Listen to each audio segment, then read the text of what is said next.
Good evening, everyone. Welcome to what promises to be an amazing evening as we talk about God's love, a journey of faith and hope. My name is Seann Duffin.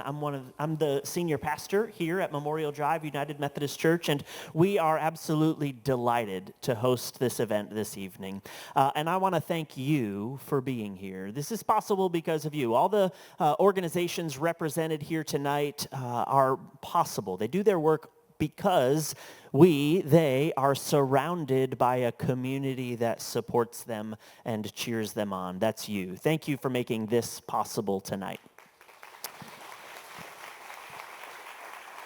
And speaking of making things possible, this event has blossomed out of our special needs ministry here at Memorial Drive United Methodist Church, a ministry that works very hard to make sure that everyone knows that they are loved and that they have a safe and welcoming place here at the church. It's a ministry led by an incredible team of volunteers and staff people. We've got high school interns, Luke Kovacs and Aslan Dyson. We've got high school intern graduates, Hannah Riley and Kate Kovacs.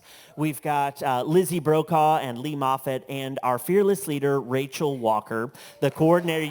Yes. Her title is Coordinator of Special Needs Ministry. It ought to be Dynamo of Special Needs Ministry because it is her hard work and dedication that drives so much of this forward. So would you join me in welcoming Rachel Walker?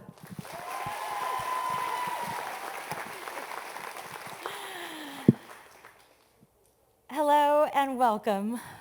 I'm feeling a bit overwhelmed as this event has been in the works for quite a while, and to see all of you here tonight just warms my heart. So forgive me if I get a little emotional. I'm so thankful that you are here tonight.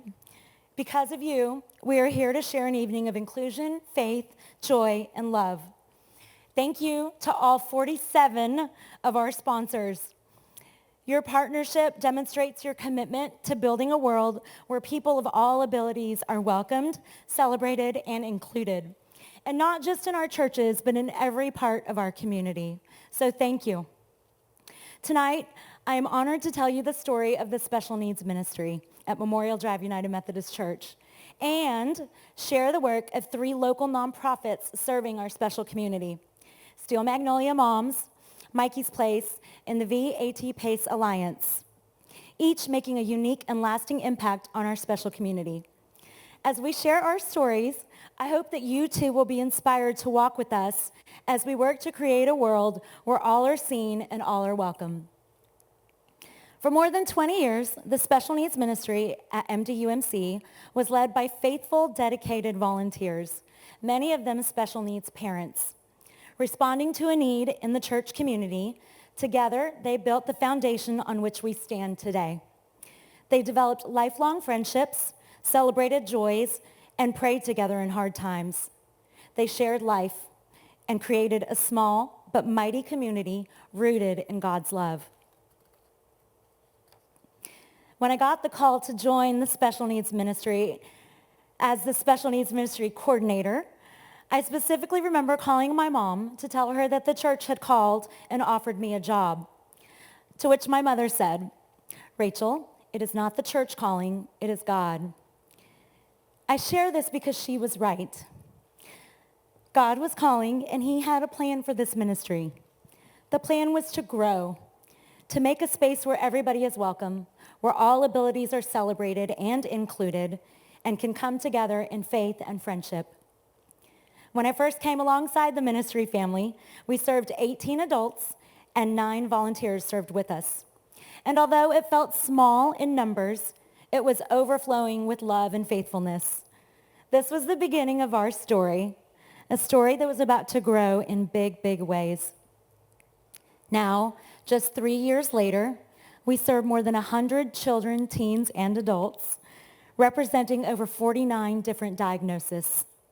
And walking alongside us are more than 90 volunteers, ages 10 to 76, each shining God's love in their own way. Through Intermission, our free respite program, we have served 299 participants, providing a total of 747 hours of care, giving parents and caregivers the priceless gift of rest. Through Game Changers, our inclusive baseball game for children 4 to 13, more than 250 friends, grandparents, families, and neighbors filled the stands to cheer on 19 players, some of them participating in a team sport for the first time. Our Sweet Sunday Buddies program, which began with just one child, now supports 13 children, allowing their parents to attend worship and children to attend Sunday school with a buddy by their side. Adult Super Place Camp, which is a camp for adults with special needs, is now in its 9th year. It serves 35 campers each summer for a half-day camp. And our beloved Joy Group Bible Study continues to welcome new members into a circle where God's word, friendship, and faith are shared. And in 3 years, our mighty ministry has given $3,000 in camper scholarships for campers to attend Camp Blessing, an all-inclusive camp for people with special needs. And with the help of volunteers, we started the John Wesley Do Good Scholarship, awarding $3,000 in internship scholarships to our incredible team of interns. This ministry is growing. It's a place where gifts are seen and joy is shared, where God's love shines through every person, every story, and every friendship. This ministry is giving for families, for volunteers, for the church, for the community, for me. God's love is at work here. Last October, we began brainstorming ideas for fundraising, ways to sustain a program and the growth that we were experiencing. We had lots of ideas, but nothing that we really loved, until I heard that the moms and Connor and Tanner from Netflix Love on the Spectrum were speaking at the Pursuit Center's 75th anniversary luncheon. I've been a big fan since season 1. We watch it at home. My family loves it. But I have to admit, I bought the cheap table, not the meet and greet table. But I had an idea and I had faith that God would lead me to where I needed to be. I wrote Nikki and Lisa a note on my ministry stationery. I put on my ministry name tag. And with my daughter and a volunteer by my side,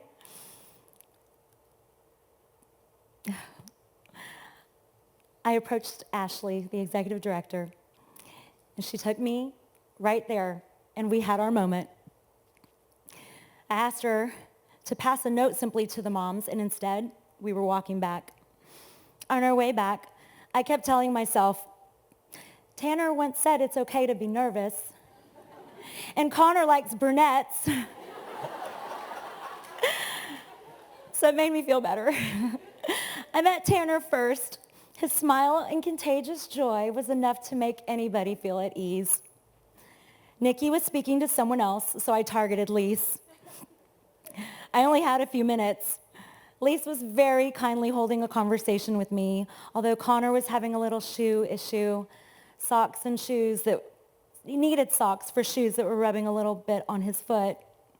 Somehow, despite, I worked in the asking if they would come speak at Memorial Drive United Methodist Church. And without hesitation, without question, Lise said yes. And then we changed phones, and she put her number in my phone. I walked out with that feeling Connor had under the umbrella in the backyard with Georgie.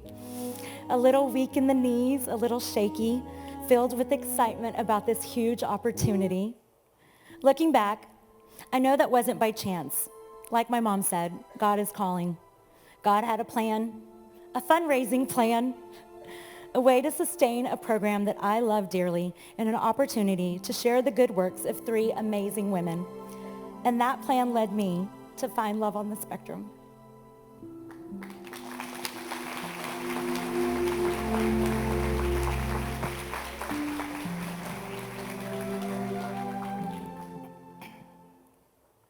Rachel's not the only one who's finding love around here. I also found love. Love for the beautiful community we serve, and love for 3 women and their sons. The Special Needs Ministry at Memorial Drive is honored to shine a light on the good work they do. These women are our friends. They are your friends. Through their nonprofits, they provide vital resources, powerful support for moms, connections and meaningful work for adults with disabilities, and even fund groundbreaking research for rare diseases. They walk with families, create hope, and make sure no one in the special needs community feels alone. They are here tonight to share their stories. Please welcome Kristin Anderson with v-ATPase Alliance, Elizabeth Elder with Steel Magnolia Moms, and Ingrid Monroy with Mikey's Place and Together.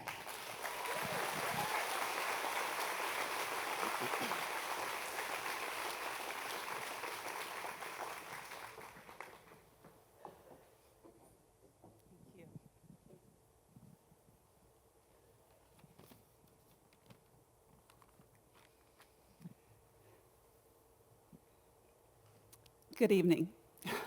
I want to start by thanking Rachel and Lee and the entire MDUMC congregation for the opportunity to be here tonight. Our family has been so blessed by the opportunity for our son Jacob to be involved in many of the programs here, like Intermission and Super Place Camp.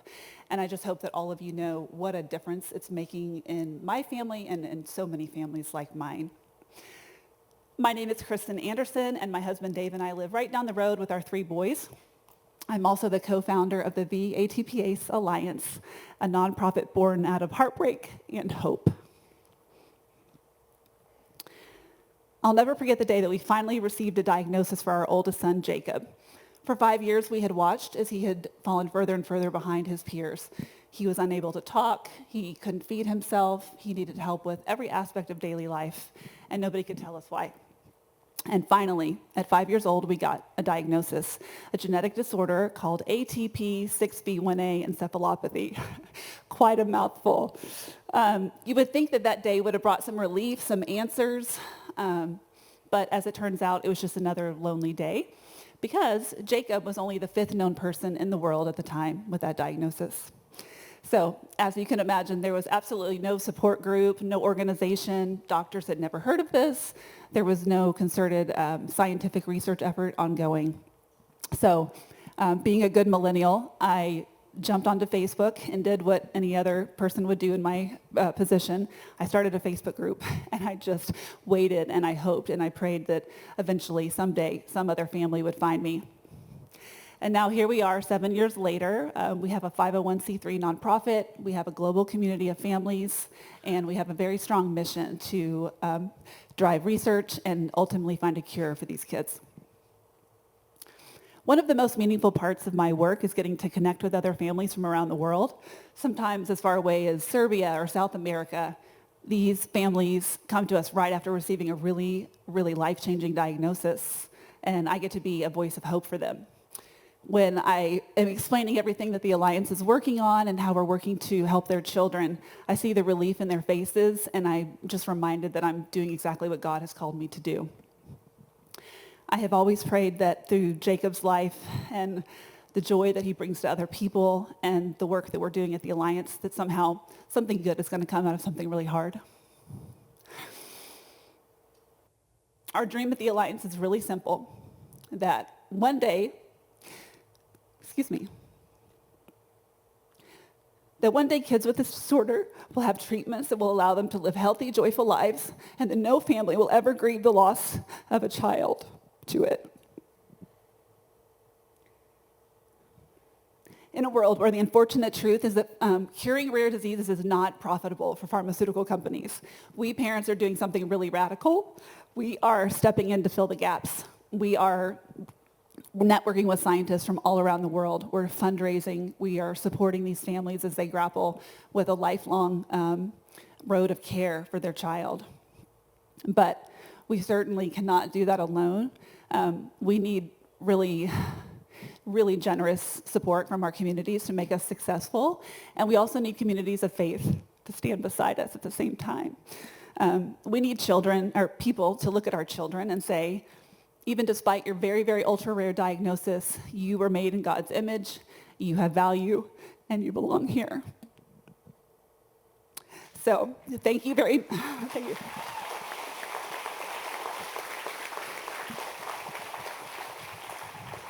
Thank you. So thank you, MDUMC, and everyone that supports MDUMC in this ministry for being a church that leads by that example, for creating a place where families like mine feel loved and supported and included. I know that together as a community and as a world, we have the power to improve the lives of the kids with this disorder, and we can also reflect God's amazing love back to them and their families as well. Thank you.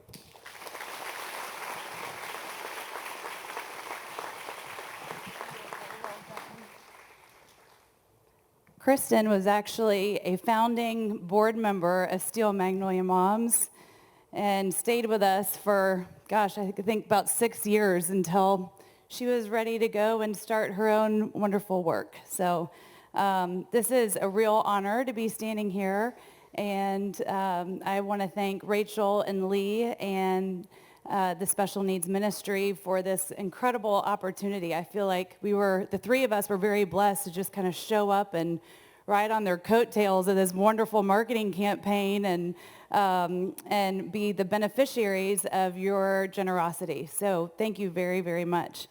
I am Elizabeth Elder, and I'm the founder and executive director of Steel Magnolia Moms.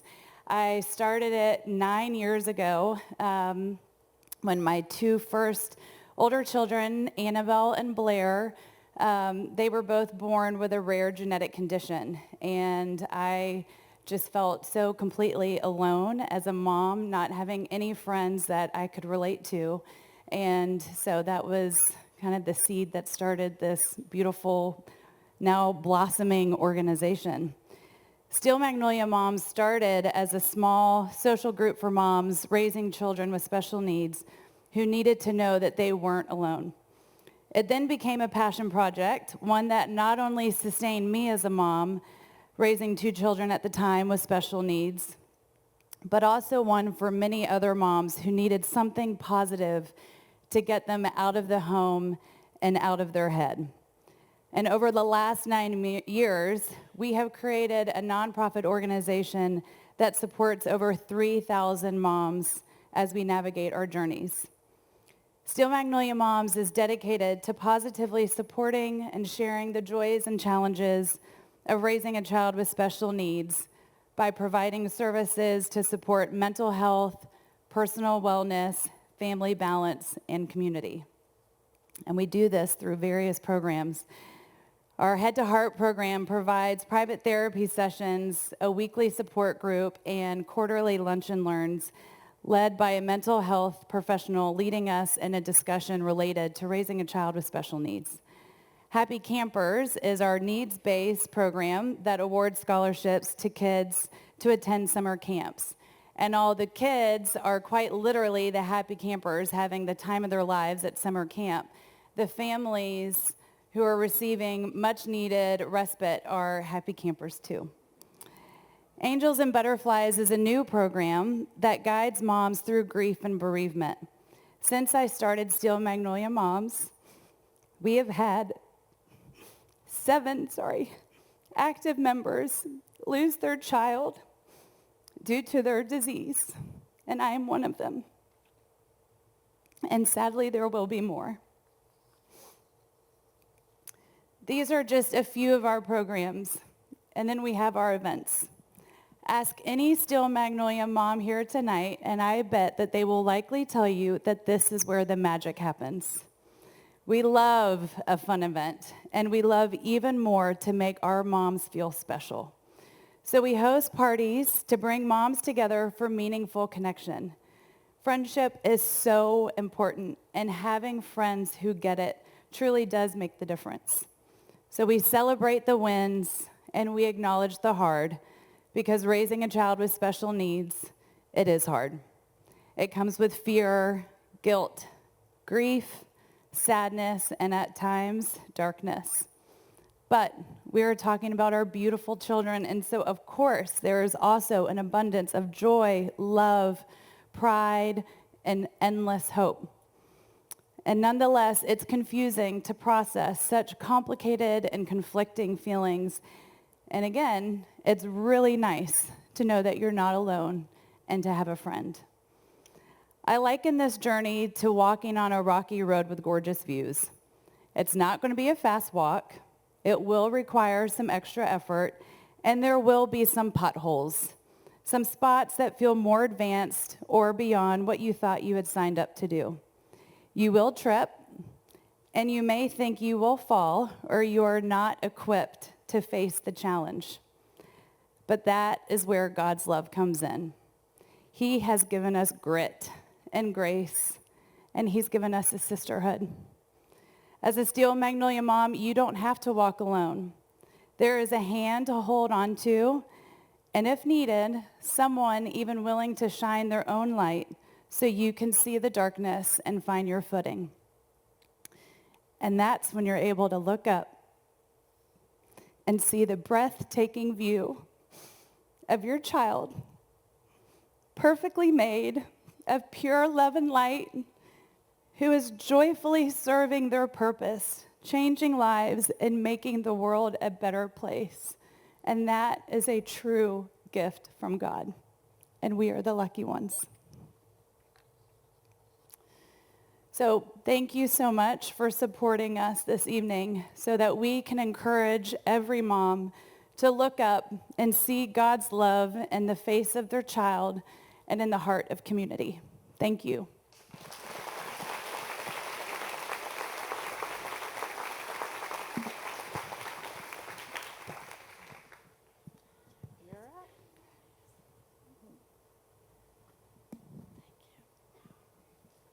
Okay, I wasn't going to cry, and you guys blew it for me. Oh, dear. Hang on. My name is Ingrid Monroy, and I am the founder of Mikey's Place.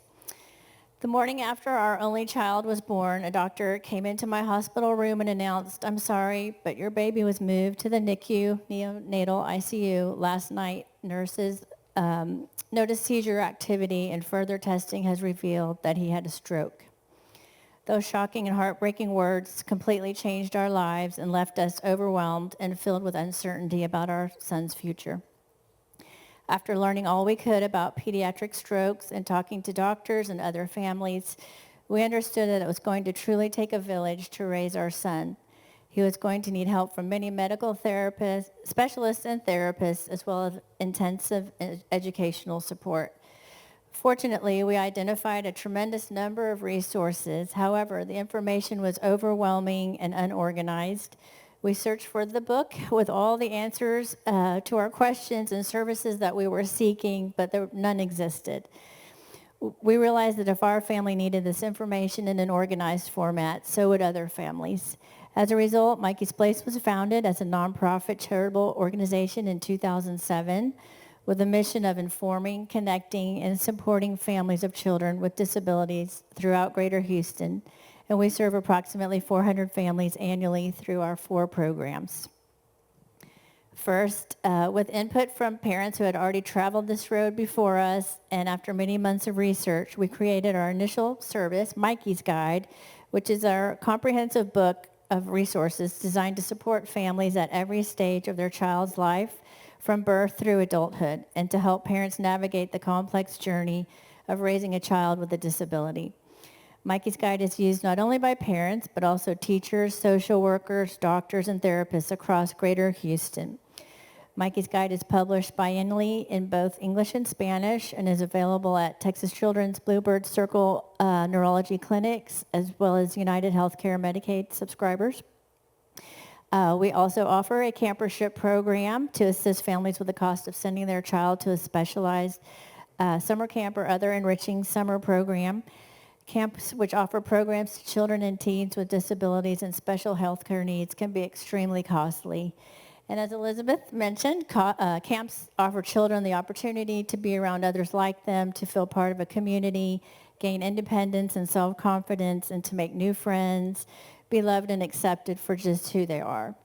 Parents are assured and comforted that their child will receive the special supports and medical or behavioral care they require, while giving parents a much-needed respite. Third, each February, with the generous support of Memorial Drive United Methodist Church, Mikey's Place hosts a free community camp and resource fair, connecting families directly to service providers and programs from which their children may benefit. It's critically important that families know they are not alone in their struggle to raise a child with disabilities. The guiding principle of this event is to have parents leave feeling empowered and informed when it comes to finding services or programs for their child. And finally, our newest program, Together at Mikey's Place, fills a large gap in services that young adults with disabilities face after graduating from high school. Each day, our participants receive hands-on skills instruction, as well as recreational opportunities, social skills training, lifelong learning, and a place of belonging. We train adults ages 22 and up to handcraft high-quality products, which you might have stopped by our table, I hope, by the door, which are sold online at local retailers, at pop-up shops, and community markets. Each of our artisans are given the support he or she requires while still allowing them to earn a paycheck and work at their own pace. By providing a highly supportive environment and dignified work, we have seen significant growth and independence in each of our artisans. They take pride in what they do and have a sense of accomplishment, daily purpose, and genuine friendships. All along this journey, we have felt God's love and his hand guiding us. We pray that he will continue to bless our work and the families we serve as we humbly strive to be the hands and feet of Jesus here on earth. Thank you.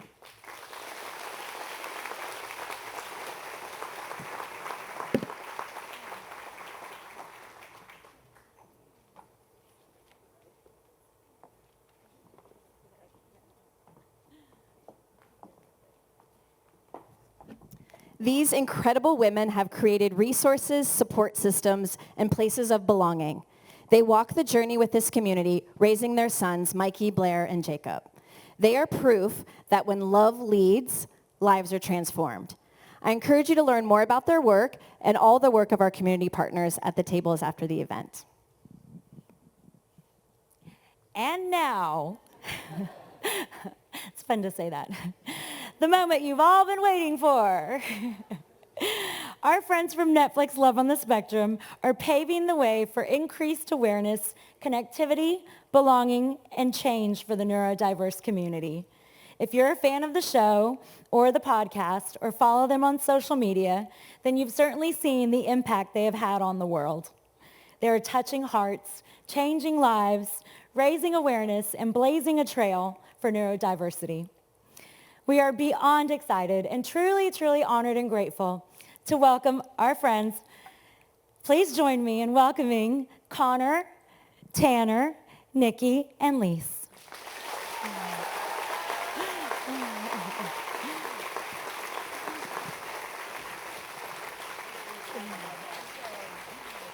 Thank you, Mama.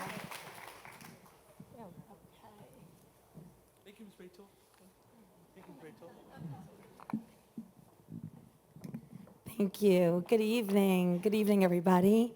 I just want to begin by thanking all of you here at Memorial Drive United Methodist Church for taking time out of your busy lives to gather here tonight. Your presence truly shows how deeply you care about supporting such important ministry and local causes, and it just truly means so much to me. I especially want to thank Rachel for being such an incredible hostess, travel agent, local guide while we're here. Rachel, you've really been amazing at organizing this event and making us feel so welcome. On a personal note, I want to thank you. I actually didn't know the backstory of how you got to me, so wow, amazing. I'm glad you did. I'm glad the socks didn't stop us. I just want to thank you for the theme of tonight's message, and that's God's love, a journey of faith. When I first heard the theme, I honestly had to pause. It gave me reason to stop, reflect, and truly think back on the times in my life where I have felt God's love, his presence, his guidance, and his hands at work in ways that I could not deny. Sometimes we all need that little shoulder tap from someone who reminds us to notice, to stop, and reflect. And for me, that reminder has been very powerful, so thank you. Now, if you know me personally, you know, I'm not exactly a quiet person. I'm not the quiet type. I'm pretty loud, I'm energetic, and I'm talkative. But the truth is, for me, God's love often shows up in the quiet moments, the moments where I have to stop and pay close attention and really focus to feel it. Those moments have become some of the most peaceful, most comforting, and sometimes the most tearful parts of my life. I imagine some of you might know what I mean. I grew up with an older brother who has special needs. From a young age, I developed a deep sense of protectiveness and love for people who experience the world differently. That shaped who I became and how I saw God's work in others. One of the earliest and most powerful examples of God's presence in my life, in my young adult life, came when I met Connor's father, Simon. I met him in an unexpected way. We met at a wedding in Albany, New York. I was a single 24-year-old woman, and I was living in Western Massachusetts, trying to find my footing after my parents' bitter and painful divorce. Simon was a 26-year-old Englishman living in London. Neither of us really should have been at that wedding in Albany, New York, because Simon had an American cousin, but he was almost missed his flight from London because he didn't have his passport current, but he caught it at the last minute. I wasn't even invited to this wedding. I was a last-minute date stand-in for a groomsman who actually got into a fight with his girlfriend and didn't want to take her. And he said, you could talk to a wall and I won't have to babysit you. Come to this wedding with me. So off I went. We both ended up in Albany, New York on that weekend. And I coincidentally met the person who would become my husband and the father of my 4 children.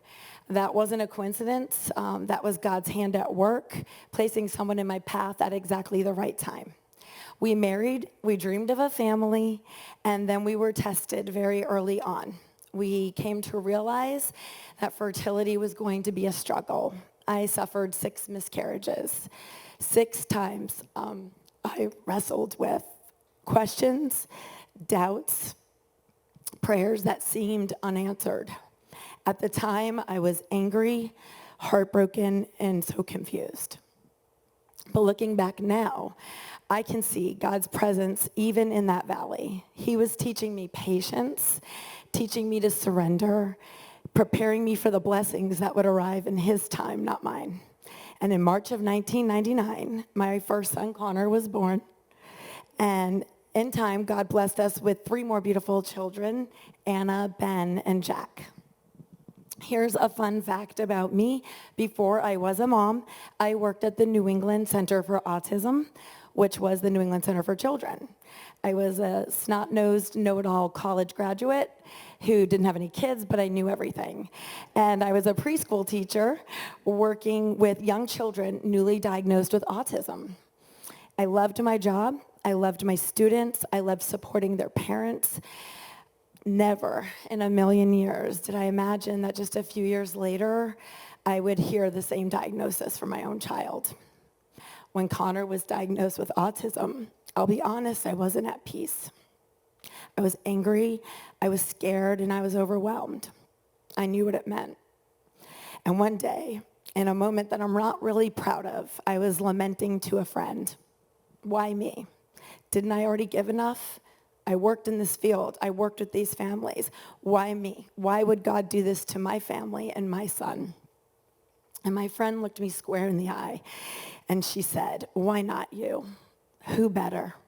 Why don't you see that God has been preparing you for him the whole time? Those words hit me like a splash of cold water, and I've carried them ever since. God was showing up with me even in that struggle. But faith doesn't always mean that life gets easy. Sadly, when you have a child with special needs, the divorce rate is higher than average. And in 2007, I became a part of that statistic. Simon and I were divorced, and suddenly I was standing alone with 4 very young children, one with autism, and no job, no plan, and honestly, no hope. But God's love showed up again in my parents and my sister, specifically my father, who flew down. I was living in Atlanta, Georgia, and he was in Portland, Maine. And my dad flew down, and I was bawling and crying and praying and just telling my father I was praying so hard for my husband to come back, just come back to us, praying for my marriage to be restored. And my father said to me at that time, stop praying for what you want. God is not a waiter. He's not there to take your order. In your prayer, instead ask God for the strength to do his will. And that changed everything. It reminded me that faith isn't about bending God to my desires. It's about finding the courage to follow his path. Years later, that path led me to Tony, Connor's stepfather, who embraced not just me, but all 4 of my children, and I embraced his 2. Together we became a blended, chaotic family of 8, loud, messy, and just covered in God's grace. And now I find myself in a new season of my faith. My children are becoming adults, and they're beginning to leave the nest. And careful what you wish for. As a mother, my daily prayer is simple. Lord, give me the faith to let them go. Give me the trust to believe that I've done enough and keep my children centered on you. Some of you may know Connor's story was recently introduced to the world through the show Love on the Spectrum. With that came new opportunities, new blessings, and new responsibilities. Our family has been given this platform. We know it's not ours. We know it's God's. And our mission now is to be good stewards with it, to use that platform to help more individuals with autism and all different abilities to be seen, heard, valued, and loved exactly as God created them. When I look back, I see a pattern of my life and my journey. I see a pattern of struggle followed by grace, loneliness followed by comfort, darkness followed by light. God's love has never left me. And even though my journey was not what I had imagined or the storybook life I painted for myself when I was that 24-year-old, it was the journey I was meant to take. So tonight, I want to leave you with this. God's love is not always loud. It's not always dramatic. Sometimes it's that whisper, and sometimes it's the friend who speaks the truth to you that you don't want to hear. Sometimes it's in a person who appears in your life at exactly the moment you need them. And sometimes it's the quiet strength to take one more step when you just thought you couldn't. However, it's always there, always faithful, and always guiding us forward. So thank you again for allowing me to share my journey with you. And thank you, Rachel, Lee, and your whole church, beautiful community, for reminding me and all of us that God's love is truly a journey of faith.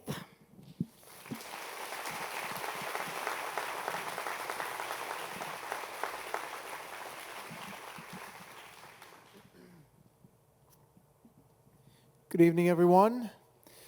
First, I want to thank you all for letting me stand here tonight and share a little bit of my story. I'm 26 years old, and I am on the autism spectrum. For most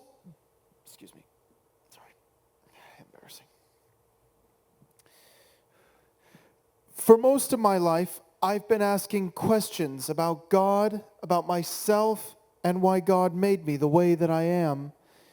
When I was little, I remember sitting in church, learning about God, but honestly, in those early days, church meant mostly one thing to me: uncomfortable clothes and my mom putting crunchy hair gel in my hair. Even though I didn't like that part, I did love the stories of Noah, Samson, Abraham, Isaac, Moses, and of course, the life of Jesus. Those stories were more than just lessons. To me, they were like a roadmap. They gave me examples of how to be a good person. Things like never lie, share with others, and treat people the way you want to be treated. That sounded simple enough, but it's one of the most powerful things that I have carried with me, the most powerful teachings. As a child, one person who stands out in my memory is a teacher named Miss Christy Hill. She was one of the first people outside of my family who really saw me, who recognized my potential. She believed in me, and she made learning fun. She would take me into smaller groups with other kids who learned differently, and she broke things down so that I could understand. That encouragement gave me confidence I didn't know I had. I believe God showed me His love through her. Then life brought some challenges, as it often does. When my parents got divorced, I was confused. I felt sad that they weren't married anymore, and I had to leave the home I loved, the neighbors who felt like family. That was a painful time in my childhood. However, I must say, I never had the feeling that God left me. My mom had to start working more, and we had different babysitters who were kind and made me feel cared for. My maternal grandmother stepped in to help as well. She would often comfort me when I got upset and would remind me to keep a positive attitude, and that advice made a difference. As a grown man looking back, I can see how God provided it through babysitters, through neighbors, through my grandmother, through the people He placed in our lives right when we needed them. Times when my mom was spread too thin to handle 4 of us kids on her own. Middle school was one of the hardest times in my life. I was bullied so harshly that I eventually had to move schools. By this point, my mom had been raising us 4 kids as a single parent for a few years and was doing everything she could. It was around this time my stepfather, Tony, came into our lives. Tony helped pay for me to attend a private school in 8th grade so I wouldn't have to continue facing that bullying every day. His generosity changed everything. I truly believe that his help emotionally saved me, and I also believed that was God's love showing up in my life through him, through Tony. In 2016, I faced another hard moment, the passing of my grandmother, my father's mother from England. She was the most kind and loving person I have ever known. Well, one of them at least, but that doesn't diminish the fact. We shared a very special connection. Her death was the first real loss of a loved one I had ever experienced, and it was painful.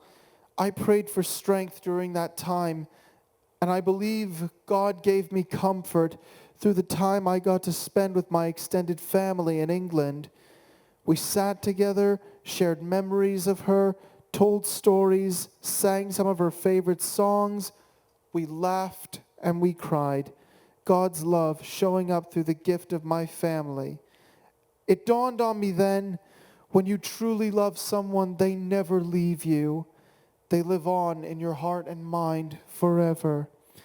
That realization gave me peace, and I know God was walking with me through that season of grief. As a young adult, another unique opportunity came into my life. I was invited to participate in the Netflix docuseries Love on the Spectrum. I have often dreamed about having a family of my own someday, but at that point, I had no dating experience. And the idea of putting myself out there on camera was very uncomfortable. I prayed about it. I prayed for the courage to be myself, to be vulnerable, and to trust God with the outcome. And I was very blessed by my experience of being on the show. One unexpected gift was finding one of the best friends I've ever had in my life. This guy right here, Tanner Smith.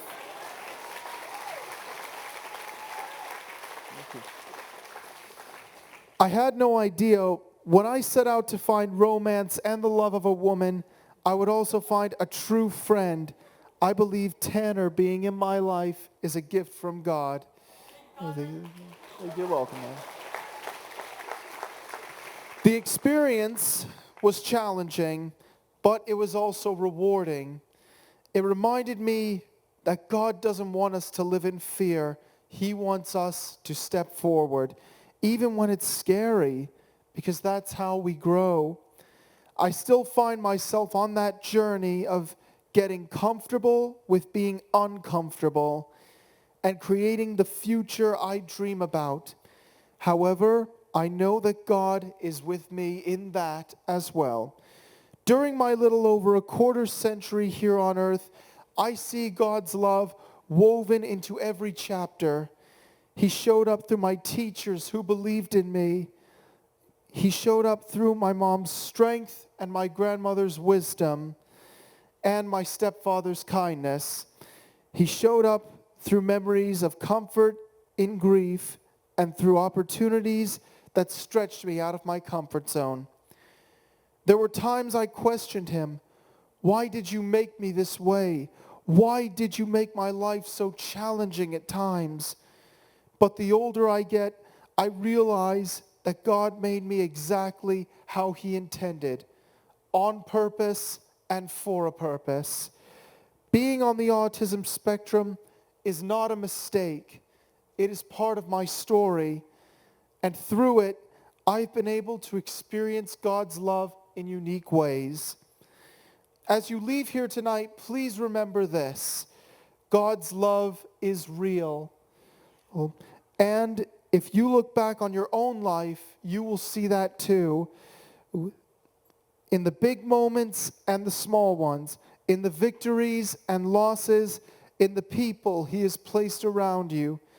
I may still have many questions about life and about myself, but I know one thing for sure: God has never left me, and he never will. Thank you.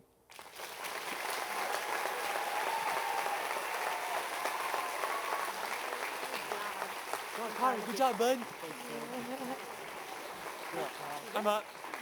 I'm gonna what, Mom? All right, you ready? Ready, Mom? I'm ready. I'm ready, Mom. Take it away. Good evening, everyone, and thank you so much for having us here to speak tonight. It's an honor to be back in Houston again. I feel very lucky that I get to share my story, and I hope what I say tonight is a blessing to all of you.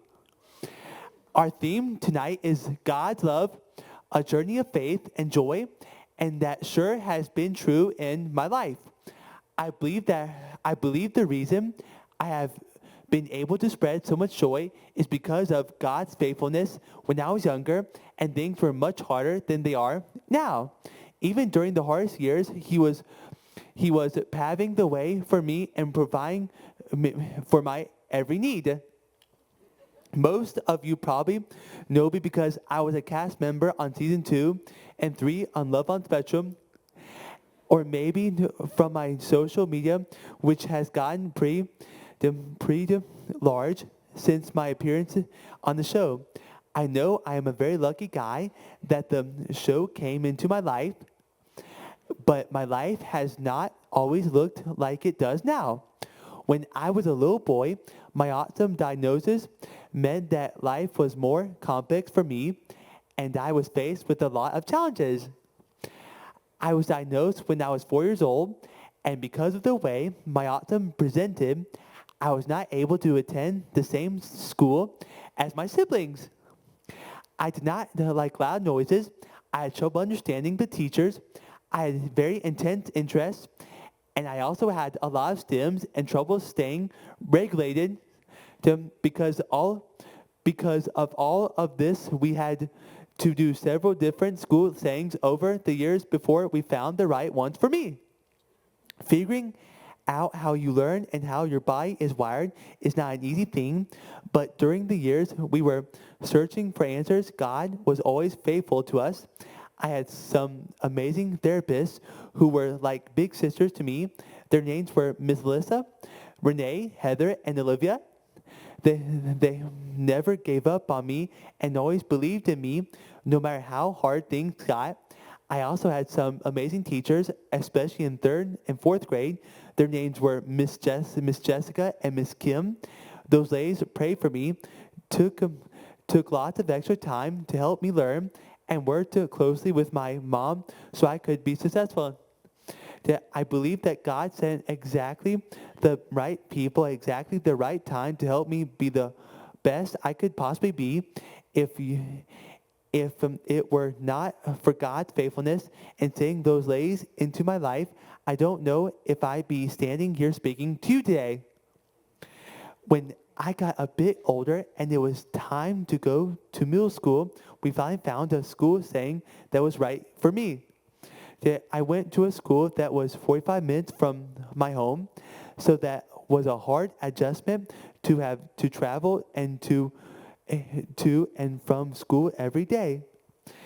Even though it was hard, we were always able to find ways to make it work.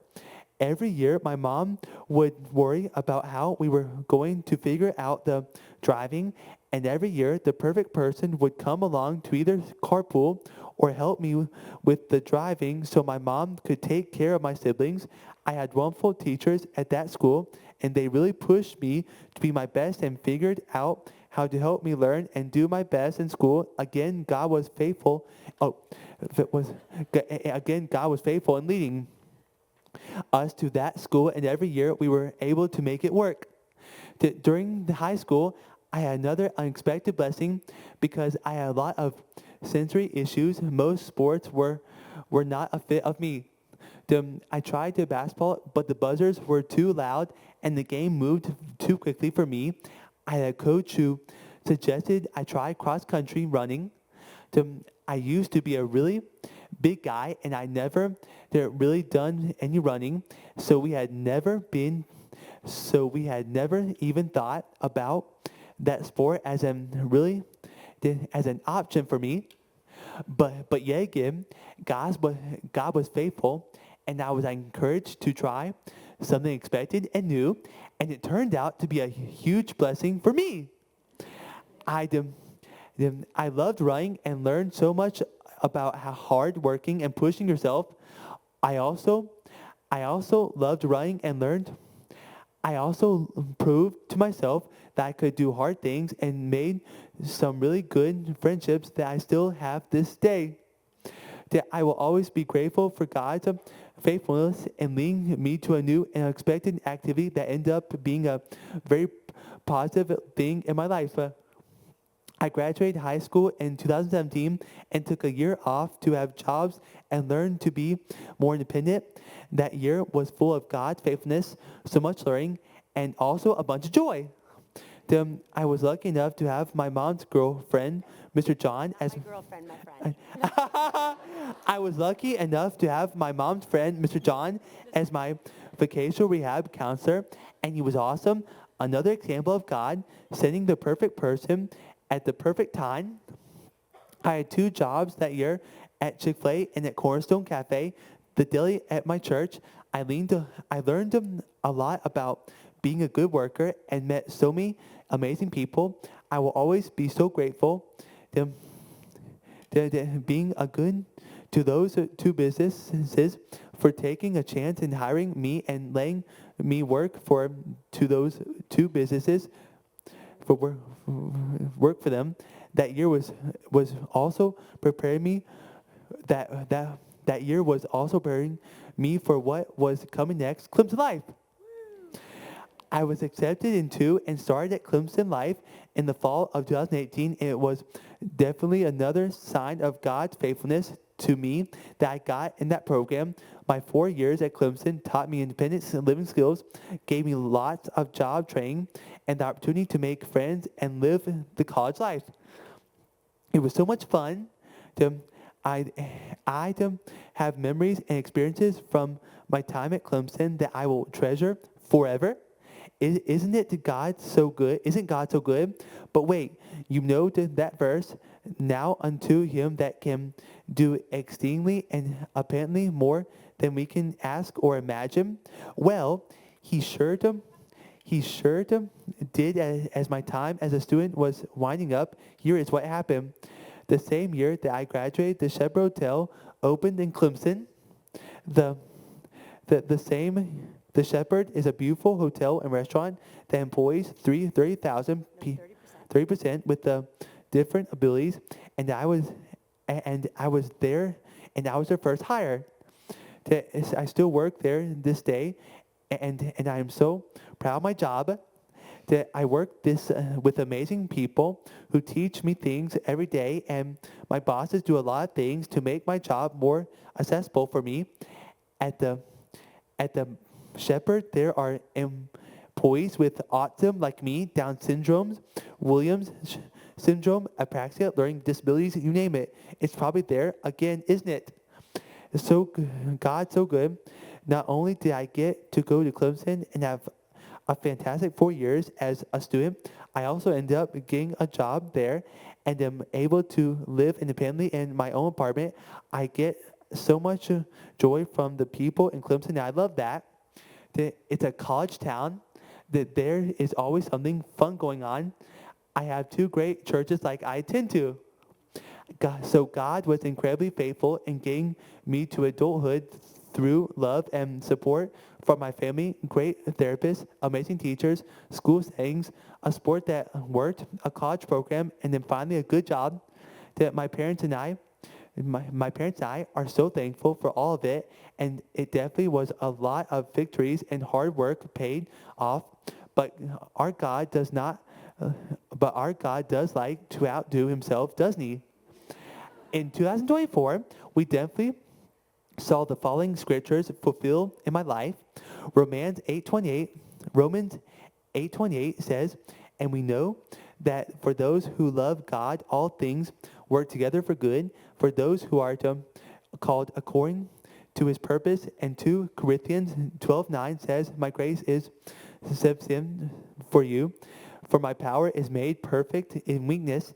We really saw those words come to life when I was given the opportunity to be on Love on the Spectrum. I got on the show because I'm a young adult with autism, the very thing that had always been hard in my life. Through that opportunity, I have had so many amazing experiences. That I have had fun trips and a lot of cool things happen. But much more importantly, I have opportunities like this tonight where I can tell people that God has a plan for all of us, and he loves us, and he's working for lives together for good. I have been able to tell to people that don't know about Clem's life and about my job at the Shepherd, that I hope that because of that, more people with different abilities will get to go to college and find jobs too. We all deserve the chance to work and live to our highest ability. So as I wrap up my talk tonight, here are the main things I want you to remember from me. I'm glad that I was on a Netflix show, but that's not the most important thing. I'm glad that I have lots of friends on social media, but that's not the most important thing. Here is what I want you to take away from hearing about my life. God loves you. God has a plan for you. You are created just like you're supposed to be. God is faithful, and he's working things out for us, even when it doesn't feel like it. God can do so much more in our lives that we realize, no matter what our challenges are. If we are faithful in our work and the blessings he sends our way, he is faithful in providing for us and giving us reasons to bring the joy. Thank you so much for having me here to speak tonight. It's been an honor. Keep being faithful. Keep bringing the joy. And go Tigers! Yeah, thank you, everybody. Thank you, everybody. I did, Mom. I did.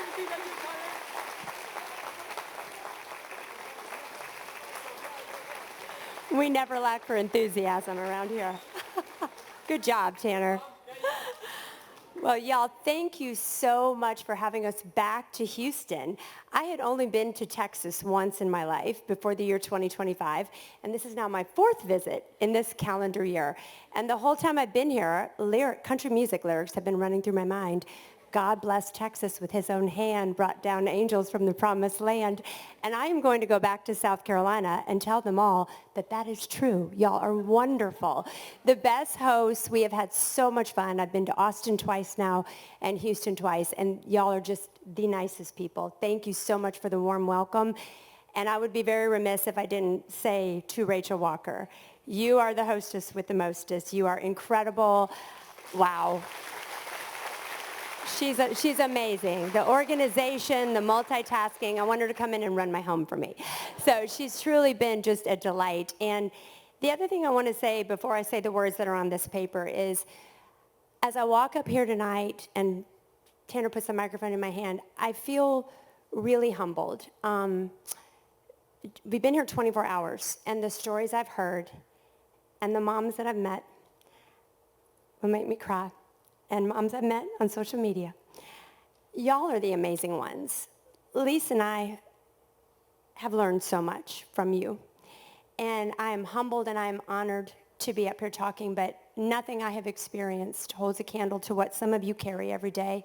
And I just want y'all to know that you are amazing. You are trailblazers. You are incredible. And we see you, and we are so thrilled to know you. So for us, it's an honor, not the other way around. We are just thrilled to have met all of you. So, okay, with that, I'm 53. Hold on. When I heard the title for tonight was God's Love, A Journey of Faith and Joy, I smiled, because there could not be a more perfect title for what we have witnessed in Tanner's life. Parenting a child with different abilities is such a long and intense journey. But as I look back over the past 26 years, I'm overwhelmed with how God's faithfulness to us has played out, as Tanner just so beautifully described to you. We have been blessed beyond measure, and it is our honor to share our story and experiences. We want nothing more than to be a source of hope and inspiration. Tanner's speech filled you in on the timeline of his life and God's provision along each phase. So for my talk tonight, I'm going to be a little more detailed. I want to just share with you 3 key experiences that are forever burned into my brain. I've had some life-changing and faith-building moments that I would never have experienced if God had not blessed me with my precious Tanner, who has taught me so very much. I thank God for the privilege of being his mother every day. Because of being a special needs mom, I have had the gift every single day in real time of knowing the reassurance that God can do exceedingly and abundantly more than we could ever even imagine, and certainly more than we ask. When Tanner was first diagnosed, and for several years after, my efforts as a mother were focused on finding answers, trying desperately to find doctors and therapies that could fix autism so that Tanner's life would be easier. I didn't want him to face extra challenges and have so much to overcome. In those days, that was really all I could see as a positive outcome. Nothing else was going to do for me. One day, when I was feeling particularly hopeless and overwhelmed, I was reading a book called Feathers from My Nest by one of my favorite authors, Beth Moore. Beth was describing a very difficult time in her parenting journey, and she wrote these life-changing words, quote, "As God taught me, I began to realize the goal of life is not the absence of pain. It is the presence of glory, God's glory. And sometimes that glory is shown most vividly through our pain." Those words rocked me to my core. For the first time, the thought crossed my mind, maybe God is not going to answer my prayers for a fix or a solution. Maybe he's going to use Tanner's autism as the way that he is going to show his glory. To be honest, at that point, I didn't really want to accept that, but I was also beginning to realize that full surrender was my only option. That day, I prayed, Lord, please help me to rest in the fact that Tanner is yours before he is mine. Help me to know that you love him more than I do, and that you're going to guide us to the right people and the right places to help him be his best self, however that looks. Now, that prayer did not mean that everything suddenly got better and easier, but boy, my heart sure felt lighter. I suddenly felt much more hopeful and more able to just take each day as it came. How I wish I could go back and tell that much younger mom just how faithful God was going to be to that prayer of surrender. As Tanner told you, we were continuously blessed along the way with the right people showing up at the right time. He mentioned therapists, teachers, coaches, and jobs. We were also blessed with some amazing doctors. Another pivotal and faith-building moment for me came from one of those doctors. We had had some testing done at one point, and the doctor was calling to share with me the results. Unfortunately, they were dismal, terrible, actually. Everything that I was praying and hoping he would not say, he said. The odds again seemed insurmountable, even though we had been working for years at that point. And I cried and cried as the doctor told me his findings over the phone. I will never forget that kind man's words to me as I cried. He said, "Miss Smith, I'm not telling you that Tanner will never overcome these things or that he will not achieve things. I'm simply telling you that he is delayed. So you need to adjust your expectations and your timetable. Think of it like he is at the airport and his flight is delayed. He's still going to fly. It's just not going to happen when you expect it to. And you're going to have to wait a little longer than what you'd like to. Your job is to support him while he waits on his plane, and you be ready to fly with him when it arrives." It was another time when God used someone else's words to turn my heart in the right direction. Again, I realized that my only choice was to stop and remember how faithful God had been so far and to believe that he would continue to provide for Tanner's life. And as we know now, he sure did.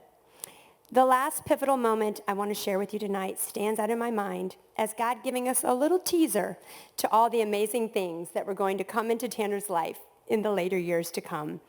As Tanner mentioned, he ran cross country very unexpectedly during his high school years.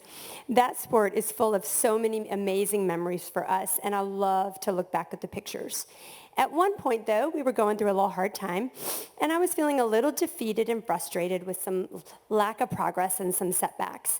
I was really good and worked up one day, and I was just ready to say how I was feeling after a practice. I thought, I'm going to come in here and tell everybody how things should be done. That day, as I was getting ready to do just that, I haven't very many times in my life had scripture just pop into my mind so clearly, but it did that day. Our pastor had preached a sermon that week based on Romans 10:11, which says, "Anyone who trusts in him will never be disappointed." And in that moment, as I was about to share my thoughts, I just so clearly felt that God was telling me that I needed to be quiet about my frustrations and just praise Tanner and keep encouraging him to do his best in this sport. I kept hearing God say, "Do not be disappointed in him. Do not be disappointed in him." Well, I did just that. And the very next practice, Tanner ran the course 3 minutes faster than he had been running, which, if you know running, that's a very significant change. In the very next meet, which was just a few days later, Tanner was partnered with an older student named Julian. I will never forget Julian.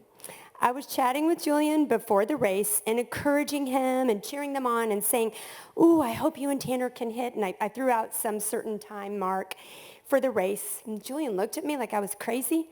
And he said, "Miss Smith, we're going to do way better than that." And I just said, "Okay, I'm sure you will. I'm going to be rooting for you. You know I'll be cheering." Well, they took off, and if you've ever been to a cross-country meet, you know that you can usually cheer the participants on at certain points on the course. Tanner and Julian kept showing up far earlier than we expected them to at each watch point. Mark, my husband, and I were looking at each other like, what is going on? How are they getting around this course so fast? Our minds were blown at how quickly they were making it around, and Tanner appeared to be running comfortably, pacing with Julian, who was actually a much faster runner, quite well. As they made the final turn and came thundering down the home stretch, I remember looking at the clock and realizing they were finishing the race 9 minutes faster than what Tanner had been running in practices in the past few races. In cross-country terms, that's kind of miraculous in the course of 1 week. I remember right at that moment hearing in my mind again, anyone who trusts in him will never be disappointed. God didn't just help Tanner improve his time that day, he blew it out of the water. That day will forever live in my mind as the clearest example of God proving he really does want to do exceedingly and abundantly more than we can ask or imagine. I had been praying for about a 3 or 4 minute improvement. God gave us 9. He truly does want the best for our lives. There's so many more moments I could mention, but we've all been talking a long time. Those are the three that stand out in my mind as the times that God's faithfulness in our lives was so clear and so undeniable. Obviously, we could never have dreamed that Tanner would end up on Netflix and be blessed with the incredible opportunities that he has had. But in looking back, I can see how God was building our faith and our testimony for what was coming. Love on the Spectrum has been an incredible experience, but after all the trips and treats fade away, the things we will take with us from it are the true and lasting friendships that we have formed, especially the precious people that are here on stage with us tonight. We will hold dear the opportunities to encourage other families. We will always be grateful for the chances to tell people about Clemson life and places like the Shepherd and Mikey's Place that are making the world better for our family members who learn differently. These are the truly important things that we have been blessed with, all because God was so faithful to us during the harder years and loved us more than we could really imagine when we felt alone and hopeless. As Tanner said, the message we want to leave you with tonight is this: you are enough. You are fearfully and wonderfully made. God has a purpose and a plan to use you just as you are, maybe even in your greatest weakness. We are so thankful that he never gives up on us, and we are so thankful to have been here with you tonight. Thank you, Rachel. Thank you, United Methodist Church. Thank you for having us. It's just been an honor. Thanks, Betty.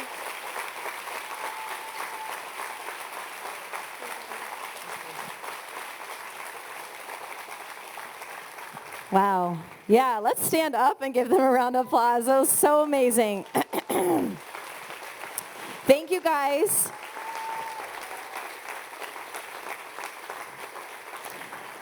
It's so heartwarming to see your journeys unfold, and thank you guys so much for sharing it with us. That was really special. And as I'm sure, you guys have done some amazing things. So we have some questions for you that we gathered from the audience. So we're going to start with a fun one. Connor, what's your favorite sword in your collection? My favorite sword would happen to be the first one I ever got, Anduril from Lord of the Rings. Thank you. All right, this can be for anyone. What is the best or worst part of being famous? What's the best part? Being famous. Traveling. Traveling. The worst part of being famous? The trolls on social media. All right, and let me see. All right, this might be for, we'll do this one. What advice would you give to kids who are becoming more independent with goals of their own? Yeah. You want to talk about it? Yeah, so what advice would you give to kids who are becoming more independent and creating their own goals? Pursue your dreams, but just remember to keep your feet on the ground as well. I know some people out there who will remain nameless, who don't like to live on a little place I like to call Earth. But other than that, I salute you for following your dreams, for listening to your hearts. Never change. We could listen to you guys talk all night. Oh my goodness. All right, maybe for the mamas. What advice do you have for other parents raising kids on the spectrum? Well, as I kind of mentioned, as I've said in this speech, I think it's all about perspective. And that's so easy for me to say now, standing here 26 years later. But I wish that when I was younger that I had had someone who's my age now to take me by the hand and say, hold on. You do have a long road to walk. You do have a lot of work to do. But there is hope out there. It's going to look different. It's not going to be the life you imagined, but it might even be better. It might even be more beautiful. And this diagnosis, this whatever it is that's in your life, is going to bring people and experiences into your life that are going to shape you in ways you can't even imagine. So I think perspective is everything. And of course, it's easier said than done, but that would probably be my advice. You want to share, Nikki? I think, especially with the younger families that are probably just getting newly diagnosed is, meet them where they're at. And I also, one of the things people ask me, my playbook for Connor, how did you do this? What did you do? And I think one of the things that I always did was I believed in Connor, and I held Connor to the bar that I thought the world might hold him to, and obviously understanding where he was at, meeting him where he was at, and providing the scaffolding he needed, and backing off when it was time. And it's not always perfect, and I fell and I tripped, so give yourself grace, but don't be afraid to shoot high for them, guys. Don't. And I didn't, and we got out there, and he was uncomfortable, and he didn't always like it, and it's okay to not be their buddy. And support them, meet them where they're at, scaffold them, get them a little uncomfortable, and watch them grow. Thank you, guys. Rachel.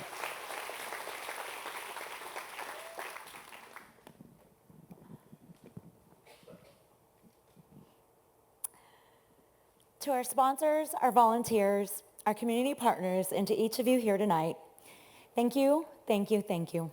From the bottom of my heart, your love and support is incredible. We couldn't do it without you, so thank you. Tanner, Nikki, Lise, and Connor, thank you for your honesty, for the hope that you've brought, for your joy, for sharing your journey with us. You've shown us that inclusion is more than just a word, it's a way of living. You've reminded us what it looks like when every person is seen, heard, and celebrated just as God created them to be. As we close this evening, my prayer is simple, that tonight inspires us all to live with more compassion, more patience, and most of all, more of God's love. Thank you for opening your hearts, and thank you for walking with us as we create a church and a community where everyone belongs.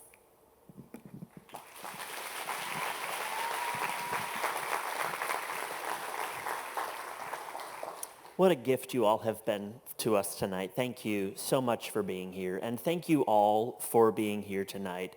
We said it when we started, you made this possible, and your presence here has already made an impact and a financial, and has been a means of financial support for the special needs ministry here at MDUMC, and also for the v-ATPase Alliance, Steel Magnolia Moms, and Mikey's Place.